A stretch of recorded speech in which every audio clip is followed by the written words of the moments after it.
मैं पुलिस में सर्विस करता था। 2008 को रिटायर हुआ हूँ, 2008 में। और रविश मेरा बेटा है, जी। दूसरे नंबर का। वो करीब 15 साल से ईरान में मीडिया में है। अभी ईरान में और इजराइल में एक अलग ही माहौल चल रहा है, बहुत ज़्यादा संघर्ष चल रहा है दोनों मुल्कों के बीच। आप खुद एक पुलिस अफसर रहे हैं तो आप बेहतर समझते हैं जब दो मुल्कों के बीच ऐसी जंग की हालात होते हैं क्या कुछ रहता है। और जैसे कि आपके बेटे एक जर्नलिस्ट हैं, कितना ज़्यादा उनके लिए टफ है, क्या कुछ उनसे बातचीत होती है, क्या आपको लग रहा है इसमें? ये तो आप देखिए, इस भरी बरसात में आप आ रहे हैं, आप कैसा महसूस कर रहे हैं? अपनी ड्यूटी पूरी कर रहे हैं। तो ये मेरे लिए भी प्राउड की बात है, मेरा बेटा अपनी ड्यूटी पूरी कर रहा है, इंसानियत के लिए काम कर रहा है। और फिर हम उस कौम के मानने वाले हैं जिसने इंसानियत का हमको सबक दिया, पूरी दुनिया को सबक दिया है। तो इंसानियत के लिए काम कर रहा है, फर्ज निभा रहा है अपना। मुझको उस बात की प्राउड है।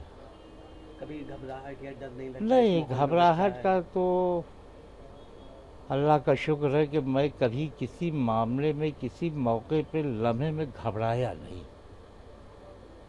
घबराहट नाम की कोई चीज़ नहीं, जो है अल्लाह ने दिया है उसको काटना है।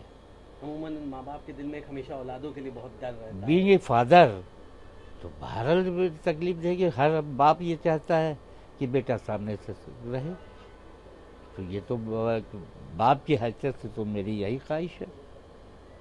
लेकिन फ़र्ज निभा रहा है, उससे बड़ी अच्छी बात है। क्योंकि जंग का माहौल है, हर वक्त वहाँ पे बमबारी या इस तरह की चीज़ें हो रही हैं, किसी भी वक्त कोई भी वहाँ पे चीज़ें चल रही हैं। उन्होंने उस वक्त अभी एक बड़ा हादसा हुआ जब बिल्डिंग में बॉम्ब हुआ, उस टाइम पे वो भी वहीं पे मौजूद थे, उन्हीं के ऑफिस में ही वो जी बॉम्बिंग जी हुई। जी। तो क्या उसके बाद बातचीत हुई, आपको क्या कुछ उसके लगा? बाद वो बेटा से हमारी उस दिन चूँकि वाइफ की डेथ हो चुकी थी, वाइफ की उसमें लगे हुए थे हम लोग।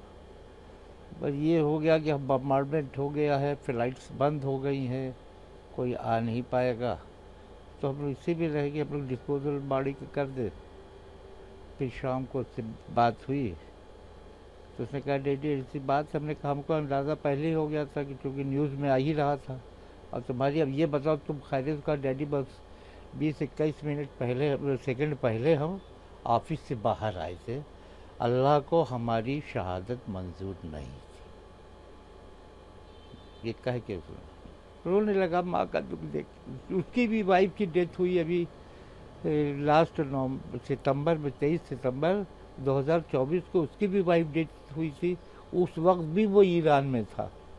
खैर वाइफ की डेड बॉडी पे आ गया था, माँ की किस्मत में नहीं, सम्मान नहीं आया। तकलीफ में है, कोई सहारा देने वाला नहीं है। इस अफरा तफरी के माहौल में कौन किसके दुख पे साथ देगा, ये है तकलीफ है। तो बच्चा मेरा अकेला है। और भी कोई रिलेटिव हैं आपके वहाँ? नहीं, रिलेटिव अब हमारा सगा भतीजा गया हुआ है, वो कुंभ में है। और भी रिलेटिव्स है, कुंभ में रहते हैं। कुंभ और मशहद में ज़िंदगी बिल्कुल नॉर्मल है, जैसा उसने बताया। वहाँ मार्केट खुले हुए हैं, स्कूल खुले हुए हैं, एग्जामिनेशन हो रहे हैं। तो वहाँ का तो कोई प्रॉब्लम नहीं है, जो कुछ है वो तेहरान में है। अच्छा, बेटे के क्योंकि वाइफ की डेथ हो गई, नहीं वरना वो साथ रहती थी। बच्चे कोई थे नहीं, 2 बच्चे हुए, एक्सपायर हो गए थे उसके। अभी लास्ट टाइम कब बात हुई बच्चे से आपकी? लास्ट टाइम तो भी कल भी बात हुई है। क्या कुछ बातचीत रही, कैसा माहौल बताया माहौल उन्होंने? तो बता रहा ख़राब है तेहरान में। किस वक्त कहाँ बम गिर जाए, मिसाइल गिर जाए, किसी को कोई इल्म नहीं है। लेकिन हिम्मत है, वहाँ की आवाम में बता रहा है कि हिम्मत है। अब उनका इरादा ये है, जो ईरानी हैं, कि अब जंग आर पार हो जानी चाहिए। इसराइल नीस्त तो नाबूद हो जाए, नक्शे से नाम मिट जाए, उनकी इच्छा यही है ईरानियों की।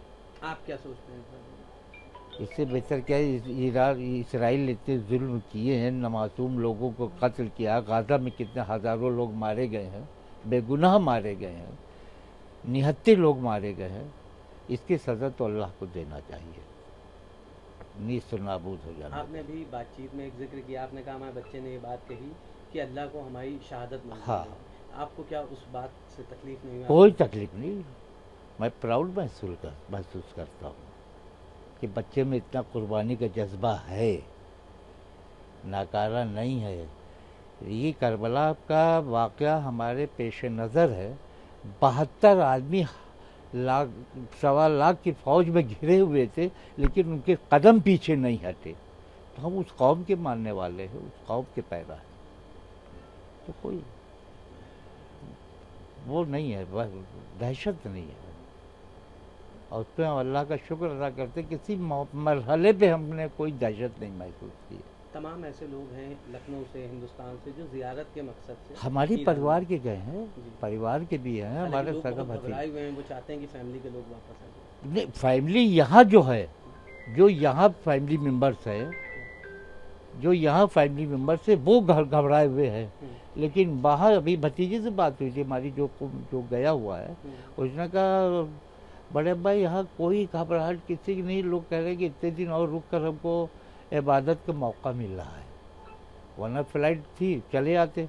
अब जितने दिन रुके उतने दिन तो इबादत अल्लाह की करेंगे। वो कोई घबराहट नहीं वहाँ पर, ना कोई भूखा मर रहा है, ना प्यासा मर रहा है। ईरानी गवर्नमेंट और इंडिया गवर्नमेंट दोनों सब ख्याल रख रहे हैं।